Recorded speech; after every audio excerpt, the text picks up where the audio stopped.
അമേരിക്കയുമായുള്ള വ്യാപാര കരാറുകളിൽ കേന്ദ്ര സർക്കാർ സ്വീകരിക്കുന്ന നിലപാടുകൾക്കെതിരെ രൂക്ഷമായ വിമർശനവുമായി ലോക്സഭാ പ്രതിപക്ഷ നേതാവ് രാഹുൽ ഗാന്ധി രംഗത്തെത്തിയിരിക്കുകയാണ്. രാജ്യത്തെ കർഷകരുടെ താൽപര്യങ്ങൾ ബലികഴിച്ചുകൊണ്ടുള്ള നീക്കങ്ങളിൽ നിന്നും സർക്കാർ പിന്തിരിയണമെന്നാണ് അദ്ദേഹം ആവശ്യപ്പെടുന്നത്. അമേരിക്കയുമായുള്ള പുതിയ വ്യാപാര കരാർ ഇന്ത്യയിലെ പരുത്തി കർഷകരെയും ചെറുകിട വ്യവസായികളെയും പ്രതികൂലമായി ബാധിക്കുമെന്ന ആശങ്കയാണ് രാഹുൽ ഗാന്ധി പങ്കുവച്ചിരിക്കുന്നത്. അമേരിക്കയിൽ നിന്നുള്ള പരുത്തി ഇറക്കുമതിക്ക് നികുതി ഇളവ് നൽകാനുള്ള കേന്ദ്ര നീക്കം ആഭ്യന്തര വിപണിയെ തകർക്കുമെന്ന് അദ്ദേഹം കുറ്റപ്പെടുത്തി.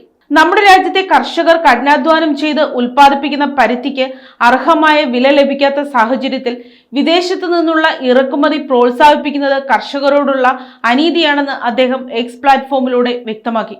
വിദേശ കമ്പനികളുടെ ലാഭത്തിനു വേണ്ടി ഇന്ത്യൻ കർഷകരുടെ നട്ടെല്ലൊടിക്കുന്ന നയങ്ങളാണ് മോദി സർക്കാർ നടപ്പിലാക്കുന്നതെന്നും രാഹുൽ ഗാന്ധി കൂട്ടിച്ചേർത്തു.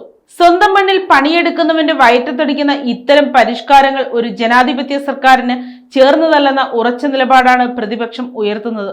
രാജ്യത്തെ പരുത്തി ഉൽപാദക മേഖല നേരിടുന്ന പ്രതിസന്ധികൾ പരിഗണിക്കാതെ ധൃതി പിടിച്ച് ഇത്തരം കരാറുകളിൽ ഒപ്പിടുന്നത് ദൂരവ്യാപകമായ പ്രത്യാഘാതങ്ങൾ ഉണ്ടാക്കുമെന്നും അദ്ദേഹം മുന്നറിയിപ്പ് നൽകി. കർഷക സംഘടനകളുടെ പ്രതിഷേധം ശക്തമാകുന്ന സാഹചര്യത്തിൽ രാഹുൽ ഗാന്ധിയുടെ ഈ ഇടപെടൽ കേന്ദ്ര സർക്കാരിന് വലിയ രാഷ്ട്രീയ സമ്മർദ്ദമാണ് സൃഷ്ടിക്കുന്നത്.